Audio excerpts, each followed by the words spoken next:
বন্ধুরা নমস্কার, বন্দে মাতরম। আশা করি সবাই খুব ভালো আছো। বন্ধুরা, এই মুহূর্তে যে কথাটা বলতেলাম তোমাদের সামনে, যে ভারতের যশস্ব প্রধানমন্ত্রী শ্রী নরেন্দ্র দামোদর দাস মোদী এক অনন্য নজির বা রেকর্ড সৃষ্টি করেছেন।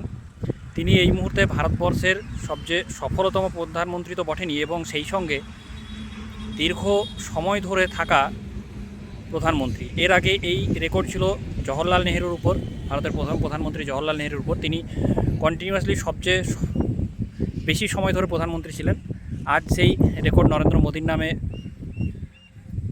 হয়ে গেল, এবং আমরা চাই তিনি আরও অনেক দিন থাকুন। যদিও বিজেপির যা নীতি, তিনি কতদিন থাকবেন আমরা জানি না, বা তিনি তার এই কার্যকলাপ পূরণ করবেন কিনা তাও জানি না। কিন্তু আমাদের উচিত যে তার হাত ধরে ভারত যে সশক্ত ভারত বা সফল ভারতবর্ষ গড়ে উঠেছে, তার নেতৃত্বে তিনি আরও কিছুদিন ভারতবর্ষের নেতৃত্ব দেন ভারতবর্ষকে। এবং সেই সঙ্গে আরেকটা রাজনীতির খবর, যে রাজনীতিতে কী না হতে পারে, রাজনীতিতে যে সবই সম্ভব, এই কথাটা আমরা বরাবর শুনে আসছি। আজ আমরা সেটা দেখলাম। এবং এটা বলছি এই কারণে যে আজ এই কথাটা আসছে একমাত্র মমতা ব্যানার্জির প্রসঙ্গে।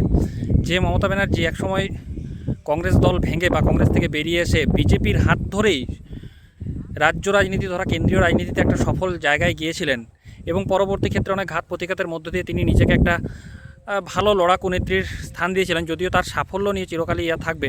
তো সেই মুখ্যমন্ত্রী প্রাক্তন মুখ্যমন্ত্রী মমতা বন্দ্যোপাধ্যায় আজ যখন বিজেপির কাছে চরমভাবে পরাজিত হওয়ার পর তার দল যখন ভেঙে টুকরো টুকরো হয়ে গেছে, তার এবং তার ভাইপোর রাজনৈতিক কেরিয়ার যখন একদম পুরো শেষের মুখে, এবং তিনি যখন কোনো একটা কিছুকে অবলম্বন করে বাঁচতে চাইছেন রাজনীতির আঙিনায়, সেই সময় শোনা যাচ্ছে, এবং হয়তো সেটা আগামী দিনে সত্যি হতে পারে, যে তিনি আবার কংগ্রেসেই ফিরতে চলেছেন। মানে তৃণমূল কংগ্রেস তো তার হাত থেকে বেরিয়ে গেছে, এবং তিনি সেটা বুঝতেও পেরেছেন। তিনি চাইলেও আর তৃণমূল কংগ্রেসকে তার নিয়ন্ত্রণে রাখতে পারবেন না, এবং তার প্রতীকটিও সম্ভবত তার হাতছাড়া হয়ে যাবে। তাহলে দীর্ঘকাল ক্ষমতার কেন্দ্রে থাকা এই সমস্ত মানুষেরা রাজনীতি থেকে ছেড়ে তো থাকতে পারবে না, কারণ রাজনীতি ছাড়া মমতা ব্যানার্জির জীবনে ব্যক্তিগত কোনো সত্তা নেই, পুরো জিরো। তো সেই মমতা ব্যানার্জি আবার নিয়তির নিষ্ঠুর পরিহাস বলুন, বা রাজনীতির খেলায় বলুন, বা সময়ের ফেরি বলুন, তিনি আবার কংগ্রেস দলে মার্চ হয়ে যেতে চলেছেন। এখন দেখা যাক এটা পশ্চিমবাংলার কংগ্রেস নেতৃত্ব কীভাবে নেয়, কারণ আগামী দিনে তৃণমূল বলে কিছু থাকবে না। যেটা আছে সেটাও হয়তো 5 বছর পরে থাকবে না।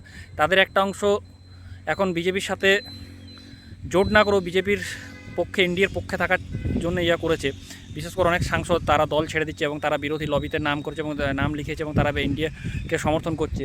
এবং এটার একটা বড় কারণ হচ্ছে যে কেন্দ্রে পার্লামেন্টে অনেক বিল উত্থাপন বাকি আছে, কারণ বিজেপি যেহেতু একটা সমাজ সংস্কারক এবং বেশ কিছু ভালো কাজ করেছে, তার জন্য তার তো একটা সংখ্যা চাই, সেই জন্য তাকে কাজে লাগাচ্ছে। এবং আমার বিশ্বাস যে বিজেপি হয়তো এদিকে পরবর্তী ক্ষেত্রেও কোনো দিন তার দলে নেবে না। এরা হয়তো দলের বাইরে থেকে ইন্ডিয়াকে সমর্থন করতে পারে, সেটা তাদের ব্যাপার, এবং সেটা একটা খেলা করেই বিজেপি হয়তো চালিয়ে যাবে।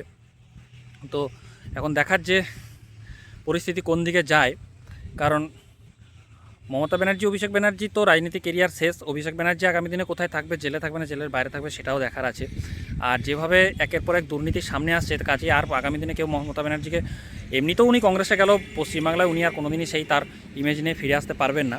এখন দেখা কংগ্রেস কি এই দাওটা করে। কংগ্রেস যদি এইটা করে, তাহলে পশ্চিমবাংলায় কংগ্রেসের অবস্থাও কিন্তু খুব খারাপ, এবং আমরা হয়তো আগামী দিনে দেখতে পাবো অনেক কংগ্রেস ছেড়ে হয়তো অন্য দলে যোগদান করতে পারে।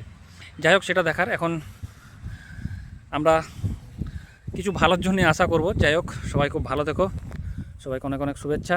বন্দে মাতরম। ভারত মাতা কি জয়।